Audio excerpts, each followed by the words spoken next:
양소영 변호사의 상담소 양담소를 찾아주신 여러분 환영합니다. 양소영입니다. A씨는 미혼인 자신의 딸이 유부남 B씨와 교제한다는 사실을 알게 됐습니다. 아버지는 B씨에게 딸과 헤어질 것을 요구했지만 만남을 이어가겠다는 답변을 듣게 되었고 아버지는 B씨를 폭행하게 되죠. 심지어 전선으로 유부남 B씨의 팔과 다리를 결박해 승용차 트렁크에 강제로 태워 운행하기도 했고 굴착기로 구덩이를 파서 B씨를 땅에 묻기도 했습니다. 아버지 B씨는 어떤 처벌을 받게 됐을까요? 법무법인 승인 양소영 변호사입니다. 저는 이 기사를 보고 우리나라에서 일어난 일이라고 생각을 못했는데요. 우리나라에서 일어난 일이었더라고요. 자신의 딸과 교제 중인 남성에게 헤어지라고 요구하며 폭행하고 굴착기를 동원해서 협박한 아버지. 전직이 어떤 일이셨는지 매우 궁금합니다. 특수상해와 공갈미수, 감금 등 혐의로 기소됐는데요. 법원은 A씨에게 징역 1년 6개월, 집행유예 3년을 선고했습니다. 특히 아버지는 굴착기로 구덩이를 파서 B씨를 눕게 한 뒤에 가슴과 하반신에 흙을 뿌려 일어나지 못하게 했고 그러면서 딸 인생을 망치게 생겼다. 어떻게 변상할 거냐면서 매달 200만 원씩 20년 동안 4명이 계좌에 입금하라고 협박하며 응하지 않으면 땅에 파묻을 것처럼 겁을 줬다고 합니다. B씨는 요구를 받아들이는 척하며 현장을 빠져나온 뒤 경찰에 신고를 했고요. 재판부는 사건 범행 발생 경위에 참작할 사정이 있다고는 하나 A씨의 범행은 정도가 중하고 피해자 역시 작지 않은 상해를 입었다며 다만 피고인이 범행을 인정하고 피해자가 합의한 점 등을 종합해 형을 정했다. 이렇게 양형 이유를 설명했습니다. 딸을 사랑하는 아버지의 마음을 이해 못하는 것은 아니지만 사랑의 표현 방식이 정상적이진 않은 것 같고요. 물론 유부남을 만나는 건 잘못이죠. 유부남 B씨 잘못했습니다. 하지만 그것에 대한 대응 방식은 아주 잘못됐다고 생각이 들고요. 그리고 이 아버지가 딸을 사랑하는 방식이 정상적인지 조금 생각이 들고요. 그리고 왜 자신의 계좌에 입금하죠? 인생을 망친 건 딸인데 하여간 여러모로 이해가 안 되는 점이 있는 사건입니다. 그리고 우리나라에서 일어났던 것도 믿어지지도 않고 네. 재미있는 사례여서 한번 소개를 해봤습니다. 집행유예 3년 선고한 것도 좀 조금 이해가 안 돼요. 그래도 어쨌든 피해자와 합의를 했다니까 아마 집행유예를 선고하신 것 같네요. 예, 이런 일 일어나서는 안 되겠죠? 또 배우면 안 됩니다. 양담소에서 함께 나눠볼 법률 궁금증이 있으시다면 YTN 라디오 양소영 변호사의 상담소 홈페이지에 남겨주시면 됩니다. 화나고 답답하고 억울한 당신의 법률 고민 함께 풀어볼게요. 오늘은 안주영 변호사님과 함께 하겠습니다. 변호사님 안녕하세요. 네, 안녕하세요. 네, 변호사님 오늘 우리 양담소 처음 오셨는데요. 양담소 평소 들어보셨어요?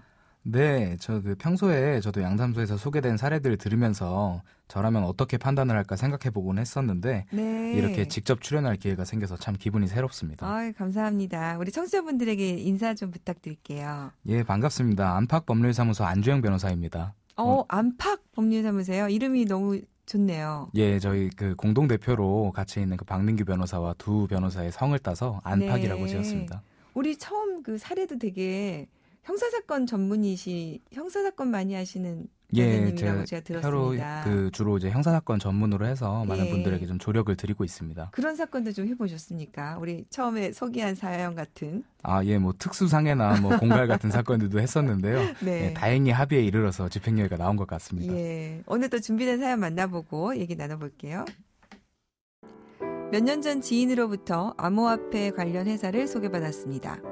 그 회사는 암호화폐 전자지갑 서비스를 운영했는데요. 전자지갑에 암호화폐를 보관만 해두면 매일 수익을 올릴 수 있다고 했습니다. 제가 가지고 있던 암호화폐를 전자지갑에 넣어봤더니 실제로 매일 투자 원금의 0.3% 정도 암호화폐가 전자지갑에 들어오는 겁니다. 저는 그때부터 본격적으로 전 재산을 투자했죠. 문제는 회사가 내세운 다단계 마케팅이었습니다. 다른 투자자를 데려오면 수당을 주는 구조였는데 하위 투자자들의 투자금이 많아질수록 더 많은 혜택을 받게 되었고 저는 지인들에게도 투자를 적극 추천했습니다. 지인들은 또 다른 지인들에게 투자를 추천해 제 밑에 매칭된 하위 투자자들은 계속해서 늘어갔죠. 그러던 중 사전 예고 없이 전자지갑이 먹통이 되었고 저는 물론이고 하위 투자자들 모두 하루아침에 투자금 전액을 잃었습니다. 그러자 하위 투자자들은 제가 업체 운영진과 공범이라며 저를 사기와 유사수신 규제법 위반, 방문 판매법 위반 혐의로 고소했습니다. 저도 수억 원 피해를 봤는데 처벌까지 받게 되는 건가요? 네, 요즘 가상화폐 투자 열풍이라고 들었습니다. 유의해야 된다고도 하는데 이런 다단계 사기죠, 이거는 변호사님? 예, 맞습니다. 가상화폐나 암호화폐 또는 코인이라고도 하는데요. 지난 2017년도에 이어서 작년부터 또다시 암호화폐들의 시세가 급등하면서 이 암호화폐를 이용한 사기 사건들이 엄청나게 많이 발생했습니다. 그중에서도 이 사례같이 다단계 방식으로 이루어지는 사기 사건들은 다른 사람을 소개하면 더 많은 수익을 얻을 수 있다고 속이기 때문에 굉장히 폭발적으로 피해가 늘어나는데 투자를 한 사람들 대부분이 피해자인 동시에 가해자가 될 수 있는 특징이 있습니다. 제가 사례를 읽다가 보니까 아니 어떻게 전자지갑에 넣어만 놔도 수익이 된다는 게 얼른 들어도 잘 이해가 안 가지 않습니까? 근데 또 이거를 어떻게 믿고 다른 투자자를 끌어왔는데 실제로 이제 이게 자기가 넣어봤더니 수익이 붙는 걸 보고 또 이제 유혹을 느끼는 거잖아요. 맞습니다. 이게 지금 이 사례자의 경우에 본인도 지금 사기죄가 성립될 수 있는 겁니까? 예, 그거는 좀 따져봐야 될 필요가 있는데요. 일단 사기죄가 성립하려면 다른 사람을 속여서 재산상 이익을 얻을 고의가 인정되어야 합니다. 이 사례자에게 그게 인정돼야 된다는 거죠? 예, 맞습니다. 따라서 사례자가 그 회사의 사업이 가짜라는 사실을 알고도 고의로 다른 사람들을 속여서 투자를 유치하였다고 볼 수 있는 경우에만 사기죄로 처벌이 가능할 것입니다. 네. 근데 네. 이 사례자는 어떻게 보이십니까? 변호사님이 보시기에는. 예, 이 사례자의 경우에는 자신도 역시 전 재산을 투자한 점을 보면 이 회사의 사업이 가짜라고 생각하지는 않았던 것으로 보입니다. 또한 다른 투자자들과 마찬가지로 사례자 역시 그 전자지갑이 예고 없이 폐쇄돼서 큰 손실을 입은 것이 오히려 사례자의 고의를 부인할 수 있는 유력한 증거가 될 것으로 보입니다. 그러니까 이게 뭔가 좀 이상하기는 한 것 같기는 한데 설마 이것이 가짜다라고까지는 생각을 못했다. 뭐 이렇게 봐야 될까요? 예, 그런 정도로 생각을 하시면 될 것 같습니다. 이 사기죄뿐만 아니라 지금 보니까 고소된 게 유사수신 규제법 위반, 방문 판매법 위반 혐의도 있는데 이 부분은 어떻습니까? 예, 유사수신 규제법은 보통 이제 대부분은 잘 들어보지 못한 생소한 법률일 텐데요. 금융기관이 아니면서 금융당국의 인허가 없이 불특정 다수의 사람들에게 원금 보장 및 확정 수익을 약정하고 금전을 수수하는 행위를 처벌하는 법률입니다. 네. 예, 대부분의 다단계 사기 사건에서 사기죄와 함께 적용되는 법률이라고 생각하시면 됩니다. 네. 예, 그런데 이번 사례에서는 사례자나 회사가 투자자들로부터 직접 금전을 수수한 것이 아니라 암호화폐를 전자지갑에 위탁하게 한 것인데 아직 그 암호화폐의 성질을 무엇으로 볼 것인지 전 세계적으로 통일된 해석이 없기 때문에 암호화폐를 금전으로 평가할 수 없는 이상 법리적으로 유사수신 규제법을 직접 적용하기는 좀 어려울 것으로 생각됩니다. 아, 금전을 수수해야 유사수신인데. 네, 맞습니다. 이게 암호화폐가 금전이냐 이게 문제가 되겠군요. 예, 맞습니다. 아, 법적으로는 또 그런 부분이 있겠네요. 그럼 방문 판매법의 경우는 어떻습니까? 예, 방문판매법은 공정거래위원회에 등록하지 않은 상태에서 3단계 이상의 수당을 지급하는 불법 다단계 조직을 개설, 운영, 관리하면서 재화 또는 용역을 판매하는 행위를 처벌하는 취지의 법률인데요. 앞서 말씀드린 유사수신 규제법과 같이 보통 다단계 사기 사건에서 사기죄와 같이 적용되는 경우가 많습니다. 예, 종전에 이 사례와 유사한 사건에서 암호화폐의 법적 성질이 방문판매법상 인정되는 재화 또는 용역이라고 단정할 수 없어서 방문판매법으로 처벌할 수 없다고 본 사례가 있었습니다. 아, 판례가 나왔습니까? 아, 그런 그 검찰에서의 처분들이 지금 나오고 있고요. 지금 구체적인 판결은 아직 안 나온 것으로 알고 있습니다. 지금 변호사님 말씀을 들어보니까 빨리 이와 관련된 그 규제 관련 규정이 만들어져야 되겠군요. 예, 맞습니다. 그래서 우리나라에서도 네. 지금 특근법을 비롯해서 암호화폐의 네. 법적 성질을 규정하기 위한 그런 시도들이 계속 일어나고 있는데 지금은 당장은 이게 규제하는 법률이 없어서 조금 그 빈틈이 있다고 생각하시면 될 것 같습니다. 그럼 이런 부분은 금감원에서 규정을 마련해야 합니까? 예, 금감원에서 아무래도 지금 그 암호화폐 성질에 관련해서 계속 논의가 진행되고 있는 것으로 알고 있습니다. 네. 그럼 이제 사례로 돌아가서 지금 어쨌든 본인도 피해를 당하기는 했는데요. 고소를 당한 사례자는 앞으로 어떻게 대처를 해야 될까요?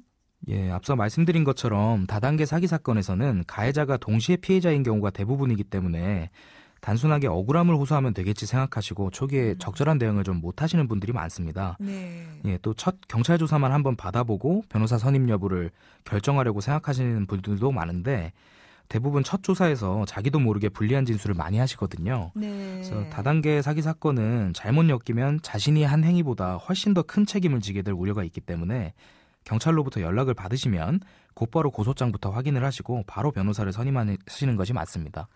저도 어제 저녁 식사하면서 그런 얘기를 들었는데 요새 이제 젊은 분들이 화장실에서 들어가셔서 안 나오신대요.